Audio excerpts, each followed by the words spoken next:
向南疆势力混杂，你们焉知下一刻哪儿冒出来的门？不行，全部几个五妖精的怎么打？我是领队，我来。分明是怕死。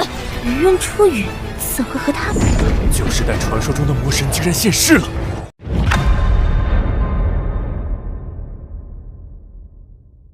Dalam spoiler episode 98 serial Donghua Tales of Herding Gods kali ini, terlihat Pang Hongso bersama sekelompok dukun besar dan raja dukun tiba di pintu masuk jurang. Dari beberapa ratus praktisi seni surgawi kekaisaran Barbarian Di, kini tersisa kurang dari 100. Sisanya tewas di hutan aneh lembah hantu. Walaupun Istana Emas Roland telah melakukan banyak ekspedisi di masa lalu, penyelidikan besar kali ini tetap memakan banyak korban. Bagi Pang Hongso, itu tidak penting selama dirinya selamat. Para prajurit dan bahkan para dukun hanyalah pion sekali pakai. Yang membawa mereka hanya untuk dijadikan tameng dan membuka jalan menuju pusat lembah hantu. Sebagai monster tua yang hidup puluhan ribu tahun, ia hanya menghargai nyawanya sendiri. Akhirnya aku sampai juga, gumam Pang Hongso sambil menatap ke dalam jurang. 16 tahun lalu, kapal terbang dari luar angkasa jatuh ke lembah hantu. Peristiwa itu membuat Istana Emas Roland, pemujaan iblis surgawi, dan biara petir besar menaruh perhatian pada tempat ini. Namun pemujaan iblis surgawi saat itu tidak memiliki guru kultus, dan biara petir besar mengetahui beberapa rahasia sehingga tidak datang. Pang Hongso kala itu sudah hampir menua dan enggan mengambil risiko. Ia menunggu reinkarnasinya di Istana Emas Roland. Tetapi ketika seorang raja dukun membawa pulang pedang patah dari kapal tersebut, ia menyadari bahwa benda itu luar biasa. Setelah berhasil bereinkarnasi, ia segera menuju lembah hantu. Kebetulan Khan Ruandi sedang memobilisasi pasukan menuju kerajaan perdamaian abadi, sehingga Pang Hongso dapat meminjam kekuatan militernya untuk memasuki tempat ini. Gongmu, apa kalian merasakannya? Tanya Pang Hongso pelan. Tempat ini dipenuhi kekuatan jiwa. Inilah tanah suci terbaik bagi para dukun besar. Para dukun besar dan raja dukun merasakan denyutan di dalam jiwa mereka. Energi roh dan jiwa di sini jauh lebih pekat dibanding Istana Emas Roland. Kehidupan aneh yang mereka temui sepanjang jalan memang mengerikan bagi prajurit Barbarian Di.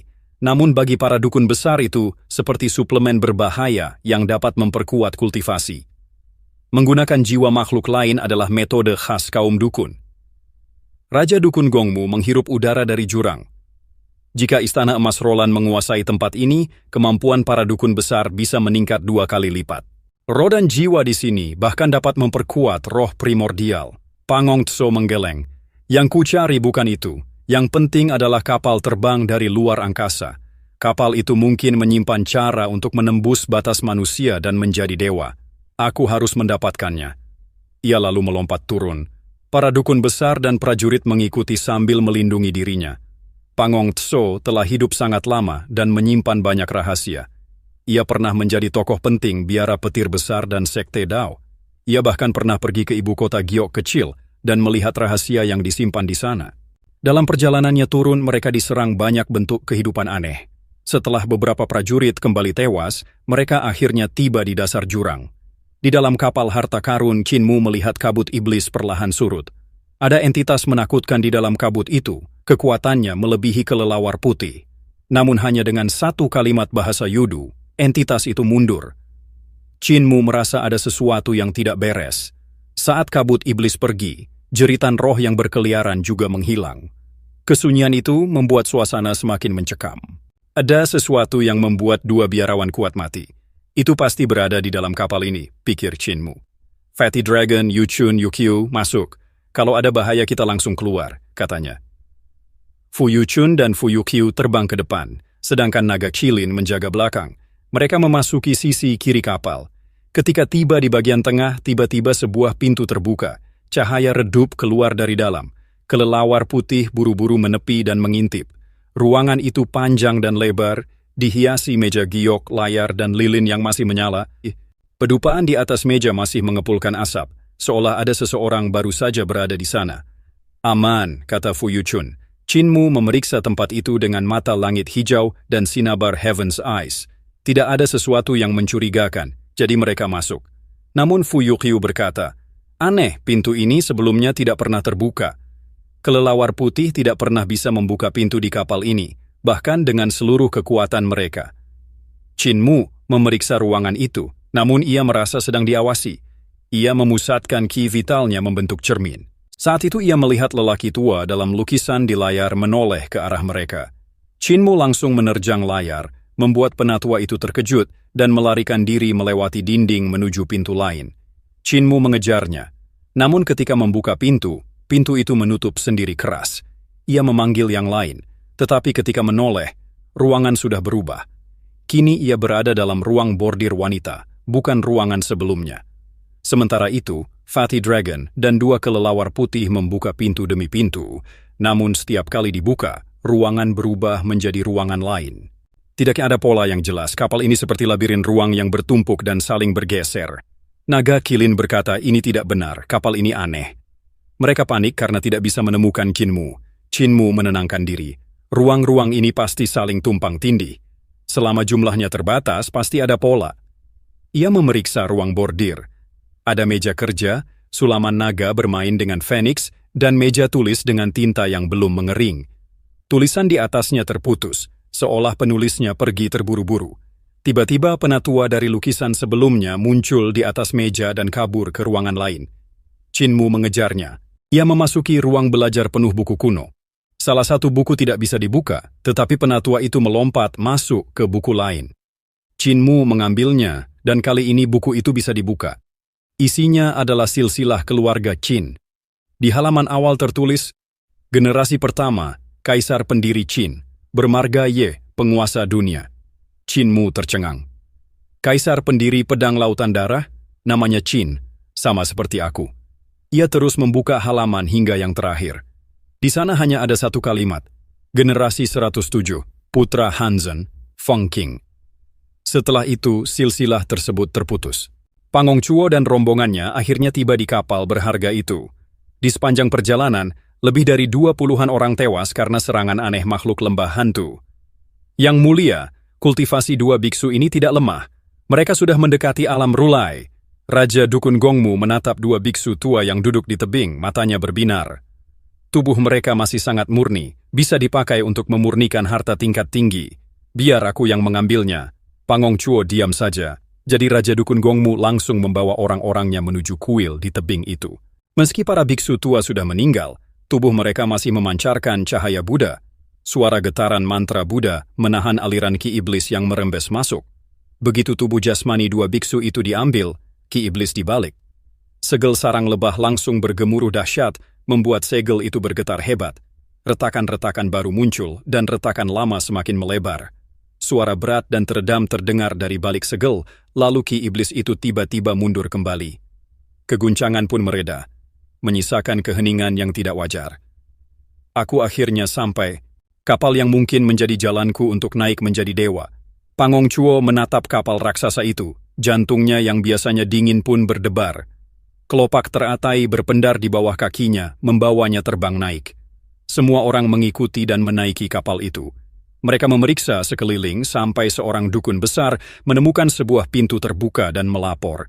Pang Hongchuo membawa semua orang masuk, sementara beberapa prajurit ditinggalkan untuk menyisir area. Namun saat para prajurit kembali, pintu itu tiba-tiba menutup. Ketika dibuka kembali, Pang Hongchuo dan kelompoknya telah menghilang. Orang-orang yang bersamanya mencoba keluar untuk mencari prajurit, tetapi satu persatu juga lenyap. Meski Pang Hongchuo tidak peduli nyawa mereka, situasi ini membuatnya mulai panik. Jangan pergi kemana-mana, wajahnya menggelap. Ia memeriksa pintu-pintu di ruangan itu lalu mendengus. Ini mantra integrasi. Integrasi ruang. Lapisan ruang saling bertumpuk. Aku pernah melihatnya di ibu kota Giok kecil. Ini adalah mantra dari masa kaisar pendiri. Raja Dukun Gongmu segera berseru. Kalau begitu, Yang Mulia pasti tahu cara memecahkannya. Pang Hongchuo menggeleng pelan. Tidak ada catatan cara memecahkannya, tapi mantra integrasi adalah mantra ruang dan aljabar, dan pencapaian aljabarku sangat tinggi. Bahkan Dao Master sekalipun mungkin tidak mengungguliku. Menghitung cara keluar dari ini tidak sulit. Ayo, kita lihat apakah mantra ini bisa menghentikanku. Di ruang belajar kapal, Qin Mu menutup sebuah buku catatan keluarga. Orang terakhir dari garis keturunan kaisar pendiri bernama Qin Feng Qing. Apa pemilik kapal ini Qin Feng Qing? Kalau iya, berarti dia satu garis darah denganku? Qin Mu hendak meletakkannya kembali, tetapi perasaan aneh muncul di tubuhnya, mendorongnya memasukkan buku itu ke dalam tas Tao Tie. Saat itulah lelaki tua dalam lukisan muncul di atas meja. Qin Mu terkejut dan hendak menangkapnya, namun tiba-tiba sosok seorang pemuda berpakaian putih melintas di depannya. Pemuda itu menembus tubuh Qin Mu, sebuah penampakan. Pemuda itu berwibawa, namun memancarkan kehangatan yang anehnya terasa akrab bagi Qin Mu. Ia berjalan hingga berhenti di dinding lalu membuat gerakan seperti membuka pintu. Setelah itu, ia menghilang. Qin Mu maju dan memang menemukan pintu di sana. Ia membukanya dan mengikuti penampakan itu. Ia memasuki sebuah aula besar yang tiba-tiba dipenuhi banyak orang. Tubuh-tubuh mereka menembus dirinya, seakan ia hanyalah bayangan. Kapal itu tampaknya sedang diserang hebat. Banyak orang terpental, beberapa terluka parah dan memuntahkan darah. Pemuda berbaju putih itu mengangkat tangannya. Semua orang yang terlempar seketika berhenti di udara sebelum perlahan turun ke lantai. Seorang perempuan anggun bergegas menghampirinya. Qin Mu tidak dapat mendengar percakapan mereka, tetapi pemuda itu tampak menenangkannya sebelum melangkah pergi. Ada rasa akrab yang kuat saat Qin Mu melihat perempuan itu, seakan seseorang yang dekat dengannya, meski ia tidak tahu mengapa. Qin Mu akhirnya memilih mengikuti pemuda itu melewati lorong demi lorong. Sesampainya di haluan kapal, pemuda itu menatap ke langit. Tiba-tiba langit terbelah oleh seekor ular raksasa yang begitu besar sehingga tubuhnya menghilang ke dalam kegelapan. Di atas kepala ular itu berdiri sosok-sosok mirip patung dewa, namun semuanya hidup. Mereka menyerang kapal dan setiap serangan terasa seperti akhir dunia. Keterampilan pedang pemuda itu membuat Qin Mu terpaku. Gerakannya bukan sekadar teknik, tetapi penuh pesona Dao. Berbeda dari kepala desa dan Dao Master, pedang pemuda itu memadukan berbagai jalur pedang dalam satu alur yang mustahil dipahami Qin Mu sepenuhnya. Namun ia merasakan keajaiban Dao di dalamnya. Pertempuran berlangsung sengit hingga sebuah telapak tangan raksasa menghantam pedang pemuda itu, meleburkannya. Kapal pun terjun dari langit, jatuh ke dalam kegelapan yudu. Kapal menghantam tanah hingga menembus ke bawah dan menabrak segel sarang lebah. Banyak penumpangnya tewas seketika. Perempuan tadi muncul, mengumpulkan para penyintas, dan membawa mereka melarikan diri menuju Youdu. Pemuda berbaju putih itu, meski terluka parah, tetap tinggal untuk menjaga pintu masuk, mencegah ular raksasa dan para dewa mengejar mereka. Penampakan itu kemudian menghilang, meninggalkan Qin Mu sendirian di geladak kapal. Angin dingin menerpa wajahnya. Ia berdiri di hadapan kegelapan Youdu, tanpa menyadari sepasang mata raksasa mengintainya dari bawah kapal. Ia termenung. Apakah pemuda itu masih hidup? Apakah perempuan itu dari desa tanpa batas? Apakah mereka bagian dari keluarga Qin? Semangat Qin Mu kembali berkobar. Jika ia bisa mengaktifkan kapal ini, mungkin ia bisa menemukan jalan menuju desa tanpa batas. Ia menuju ruang kemudi untuk mencari peta rute kapal. Begitu ia membuka pintu menuju jembatan, sepasang mata besar perlahan muncul dari kegelapan Youdu. Mata itu memiliki pupil vertikal seperti ular, mengamati Qin Mu dengan senyap. Qin Mu berbalik, merasakan sesuatu, namun ia tidak melihat apapun di balik kegelapan. Ada sesuatu yang menatapku. Hati Qin Mu bergetar. Ia memang tidak melihat sepasang mata yang bersembunyi dalam kegelapan itu, tetapi ia bisa merasakan tatapannya dengan jelas. Ia perlahan menjauh dari jembatan kendali, memejamkan mata, dan berjalan membentuk lingkaran sempurna. Setelah beberapa putaran, ia berhenti. Dari langkah-langkah itu, ia telah menghitung posisi pasti pengamat itu. Menggunakan aljabar ruang yang hanya dipahami segelintir orang. Bagi orang lain, ia tampak hanya mondar-mandir sambil berpikir. Tidak ada yang menyangka ia sedang menghitung lokasi makhluk yang menatapnya. Kesimpulannya membuat jantungnya bergetar. Yang mengawasinya adalah sepasang mata raksasa, berjarak sekitar 900 meter, milik makhluk Youdu yang sangat besar. Jangan-jangan itu makhluk Youdu yang ketakutan oleh satu kalimat bahasa Youduku saat aku naik kapal? Pikirnya. Ia menenangkan diri. Ekspresinya tetap normal saat ia berbalik mendekati jembatan kendali. Ia harus memeriksanya dulu. Jika ada bahaya, ia akan kabur secepatnya. Jembatan adalah pusat kendali kapal, tempat arah, rute, perintah pertempuran, dan penghindaran serangan diatur. Jika ia bisa menemukan peta rute, ia mungkin bisa mengarahkan kapal ini menuju desa tanpa batas. Hatinya berdebar. Kapal ini mungkin satu-satunya harapannya pulang, namun saat ia hampir masuk, sebuah pintu tiba-tiba terbuka. Seorang dukun besar keluar dan langsung menyerangnya. Mereka berdua sama-sama terkejut, tetapi dukun besar lebih cepat bereaksi. Ia membuka mulut labu di punggungnya, dan jiwa-jiwa gentayangan berhamburan keluar, menerkam Chinmu seperti kawanan serigala. Di saat bersamaan, tubuh dukun itu memancarkan cahaya emas. Tubuhnya membesar, berubah menjadi raksasa bermata satu dengan 4 tangan, ciri khas Grand Shaman Ruda dari Istana Emas Roland. Pentungan Fajra di tangannya memanjang menjadi 4 pagoda ramping yang menghantam Chinmu seperti gunung jatuh. Murid Grand Shaman, Chinmu langsung mengenali seni yang digunakan. Kultivasi lawannya sangat kuat. Jiwa-jiwa yang keluar dari labu itu adalah hasil pemurnian dukun besar. Masing-masing mampu menggigit dan merobek jiwa lawan. Bahkan seorang ahli alam 6 arah akan kesulitan menghadapi puluhan jiwa gentayangan sekaligus. Namun begitu jiwa-jiwa itu menerkam Chinmu, gerbang pengaruh surga terbuka di belakangnya. Angin dingin Yudu menyapu jiwa-jiwa itu, menyeret semuanya masuk tanpa ampun. Jeritan melengking langsung terputus. Labu dukun besar terjatuh dan hancur berkeping-keping. Dengan marah, 4 tangan raksasa itu mengayunkan pagoda Fajra menghancurkan udara. Chinmu menghindar, sementara pedang Carefree di punggungnya terbang keluar. Namun sinar pagoda menekan pedang itu dan menyedotnya masuk. 4 pagoda itu adalah harta istimewa, senjata roh yang bisa berubah ukuran sesuka hati, dan bahkan mencuri senjata musuh.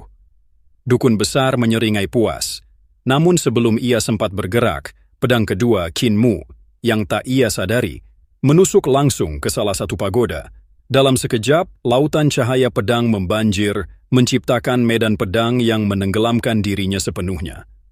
Ratusan, ribuan pedang rohani membentuk pelet pedang raksasa, menancap rapi mengelilingi pagoda. Lengan dukun besar patah lebih dulu, lalu tubuhnya hancur lebur dan lenyap sepenuhnya. Chinmu berjalan melewati sisa-sisa tubuhnya dan naik ke jembatan. Kapal ini berbeda dengan kapal terbang Kekaisaran Perdamaian Abadi. Jembatan ini memiliki banyak alat aneh yang belum pernah ia lihat sebelumnya. Ada juga helm perak berjumbai merah. Chinmu menatapnya lama, lalu mengenakannya. Seketika, penglihatannya melebar. Langit, bumi, dan seluruh geografi reruntuhan besar, perdamaian abadi, padang rumput, hingga dunia es di utara muncul jelas di hadapannya.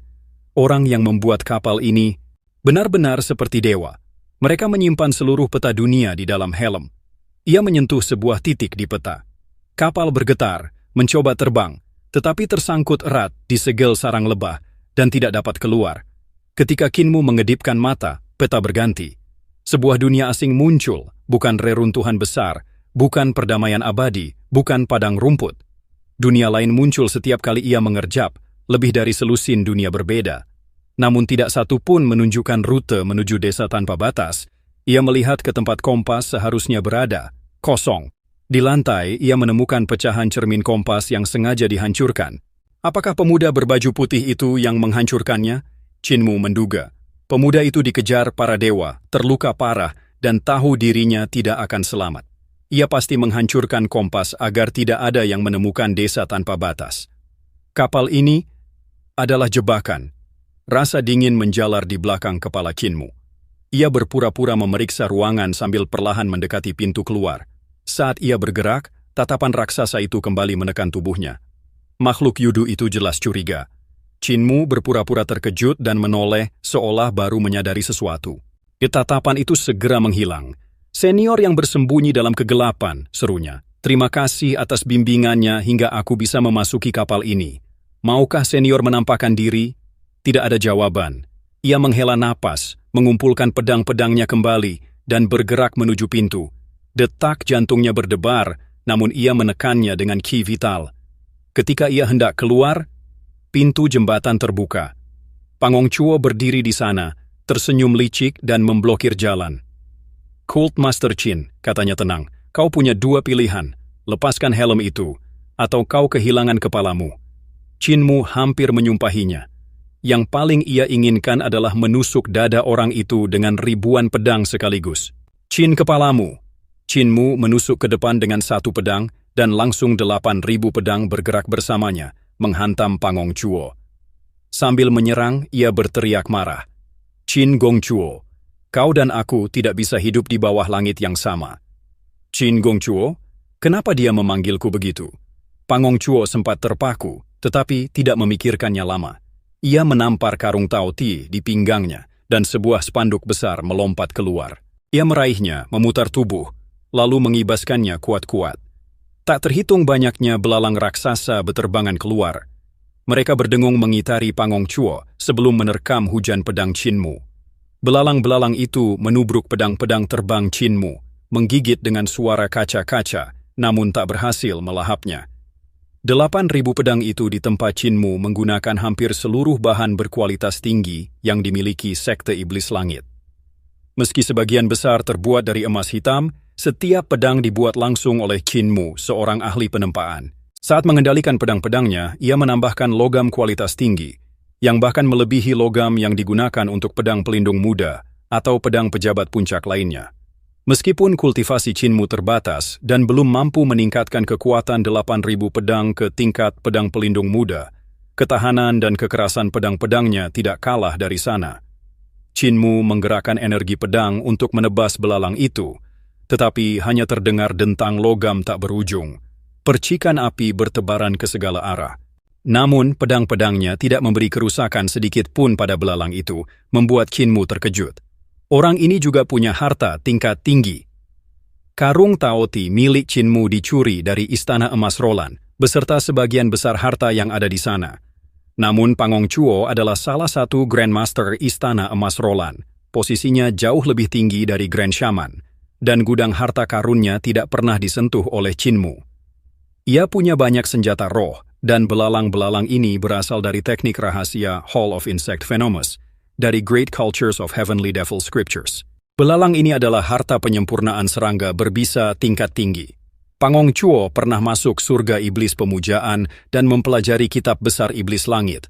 Meskipun ia belum menerima teknik persatuan jiwa, ia telah mempelajari seluruh teknik racun dalam kitab itu.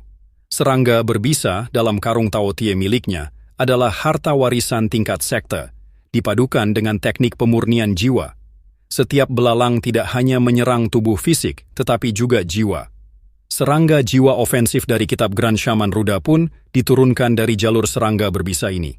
Kerasnya belalang-belalang ini melebihi logam manapun. Setelah disempurnakan dalam kehidupan sebelumnya, mereka bisa mengecil dan membesar sesuka hati. Senjata roh biasa akan habis dimakan belalang-belalang ini tanpa sisa. Karena belalang ini mengandung mantra dukun penyerang jiwa, mereka sangat mahir mencemari senjata roh. Begitu senjata terkena, pemiliknya kehilangan kendali dan menjadi sasaran empuk. Yang paling berbahaya, penggunaan belalang tidak menguras banyak energi Pangongchuo, berbeda dengan senjata roh kelas sekte lainnya. Inilah alasan ia menggunakannya menghadapi Qinmu.